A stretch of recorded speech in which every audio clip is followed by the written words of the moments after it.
I was just 20, newly hired, young, and full of dreams. My name is Emily Carter, and I had just joined one of the most reputable media companies in New York City. It was my first real job, and I was excited to work under Mr. Daniel Hayes, the charismatic 38-year-old CEO who everyone admired. He was sharp, successful, and always carried an air of mystery. I never imagined my life would take such a shocking turn because of him. We were in Chicago for a 3-day corporate conference. The company booked hotel rooms for the entire team. I had never traveled for work before, and everything felt new and exciting. Mr. Hayes was professional but oddly attentive toward me. He'd make long eye contact, ask personal questions, and always compliment my ideas, even in front of others. That night, after the final seminar, we all returned to the hotel. My room was on the 12th floor. I took a long shower, changed into my nightdress, and settled in bed with my laptop when I got a call from the front desk.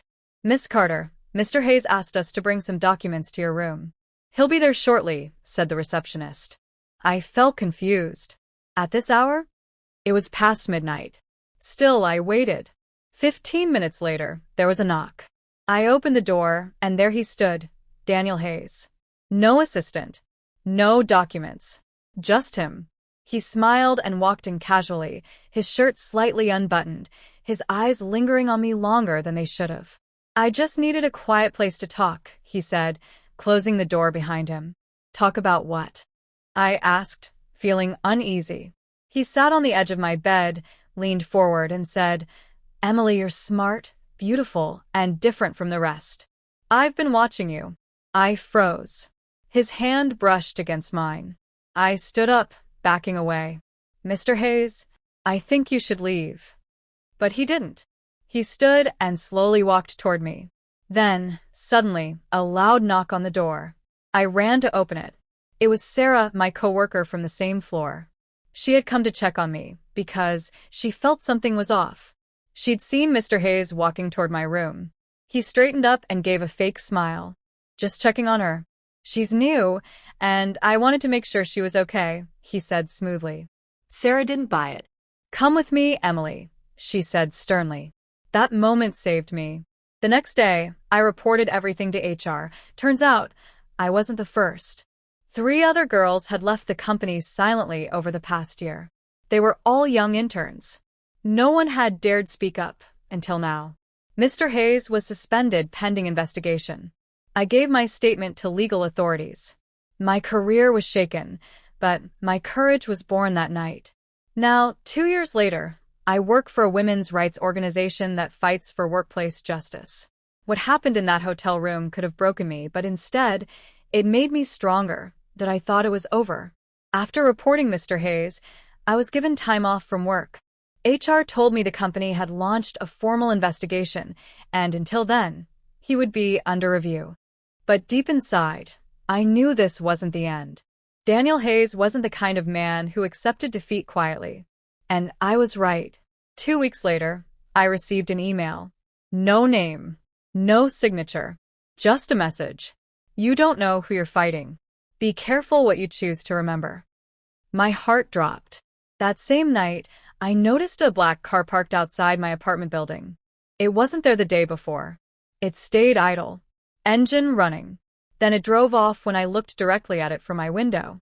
I told the police, but without proof, there was nothing they could do. I started living in fear, checking locks twice, sleeping with the lights on. I even stopped going out after dark. One Friday evening, as I was about to enter my building, someone grabbed my arm from behind. It was Mr. Hayes. He looked different, less polished, more desperate. "Emily, you've ruined my life," he hissed. "Do you even know what you've done?" I pushed him off. "You did that yourself." He laughed bitterly. "You think you've won? That this ends with HR and statements? You're still just a girl.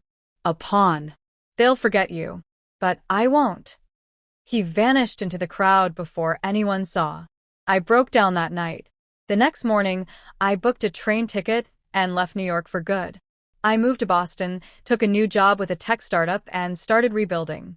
6 months passed. I was slowly healing. The nightmares became less frequent. I Even made new friends who didn't know anything about my past. Until one rainy evening, while working late, I received a courier envelope. No sender name. No return address. Inside was a USB drive. Against my better judgment, I plugged it into my laptop. One video file, titled Rewind. I clicked it. The screen showed security camera footage from the hotel. The night Mr. Hayes came to my room. But then the angle changed. A second clip started. It was from inside my room. A hidden camera. My jaw dropped. The footage showed me getting out of the shower, walking in my towel, changing, sleeping. I trembled. I had never seen that camera. Someone had been watching me. At the end of the clip, a shadow moved near the closet. Slowly, a hand appeared, turning off the camera. I screamed. That was before Mr. Hayes even knocked on my door. I realized something terrifying. He had been in my room even earlier that night. Watching. Waiting. I called the police immediately and handed over the footage. This time, there was no denial. A secret investigation led to hidden cameras being found in 3 different hotel rooms used by interns during previous business trips. Daniel Hayes was arrested for illegal surveillance, harassment, and attempted assault. The evidence was overwhelming. He tried to plead not guilty, but the footage spoke louder than words.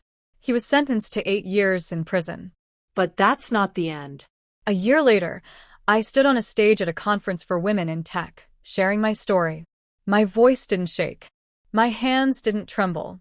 As I stepped off the stage, a woman approached me in tears. I was one of them. I left the company because of him. But I never had the courage to speak out. Thank you. That's when I knew. What he tried to destroy in one hotel room, I turned into a movement. I wasn't a victim. I was the beginning of his end.